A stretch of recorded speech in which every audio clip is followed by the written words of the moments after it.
I'm not a lawyer, but today was the hearing for the YSL, aka Young Thug Rico trial, motion to dismiss, and I watched it so that I can tell you about it. If you haven't watched my last video on when Young Thug's attorney presented his motion to dismiss, go watch that and then come back to this video so you have the background. But in case you aren't gonna watch, the quick version is that Thug's attorney is arguing because the indictment left out that the crimes committed were committed with intention, the indictment itself is invalid, and therefore this case has to be dismissed. He, Brian Still, Young Thug's attorney, says that the state included that the actions were unlawful, but not that they were intentional. Here's a clip of him giving a few examples of the difference between unlawful and intentional, and he even references Donald Trump's Rico case. Also, context for the clip, mens rea means state of mind, or what he is referring to as intent. Indeed, as the Supreme Court of Georgia has explained,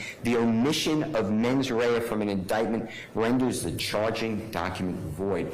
Unlawful is not a mens rea. Unlawful means illegal. Well, I could illegally be holding cocaine. Doesn't mean I know I'm holding cocaine. You're going to have to charge on knowledge. Otherwise, your charge is defective because you're not giving an element of offense. And the element of offense, the grand jury, buying through the Fulton County District Attorney's Office with all their resources, they blew this indictment. They failed to do it. And that's why I gave you Donald Trump.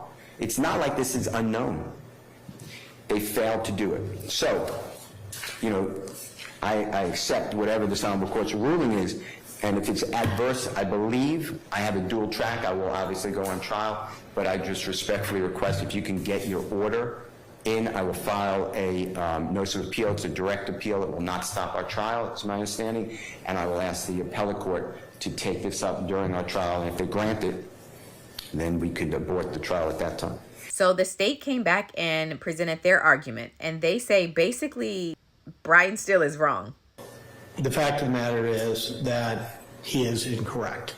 They say that using the word unlawful is actually enough to indicate intention. Then he gives a bunch of cases to support that using lawful is actually enough. A plain reading of the statute indicates that RICO does not contain any separate mens rea or scienter requirements beyond those encompassed in its predicate acts.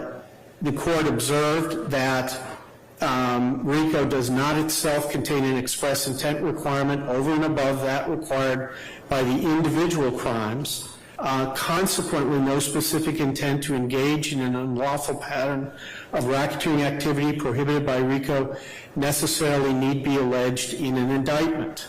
Similarly, the Second Circuit in Boylan, also in 1980, 620 F. 2nd 359, RICO count does not include a scienter element over and above that required by the predicate crimes. Similarly, the citation to the Trump case, where out of an abundance of caution on page 14, the state did reference knowingly and willfully joining a conspiracy. The fact that we did that in that indictment doesn't make it an element and doesn't make it a requirement in other indictments. In fact, we have evidence which says quite clearly it's not. After hearing both sides, the judge ultimately denied the motion to dismiss. Consideration of the elements of knowingly and willfully are not required. On our case law at this point in time, unlawfully is sufficient, and it tracks, and I find that the state's indictment tracks the language of the statute and is sufficient therein for counts 1, 56, 57, 58, 59, and 60, 61, and 62 as it pertains to the state versus Mr. Jeffrey Williams. For those reasons, the court is going to deny the defendant's plea and bar motion to dismiss General Demur. Young Thug's attorney says that he plans to appeal this matter with a higher court, but regardless, court is still on track to begin on Monday, 27th.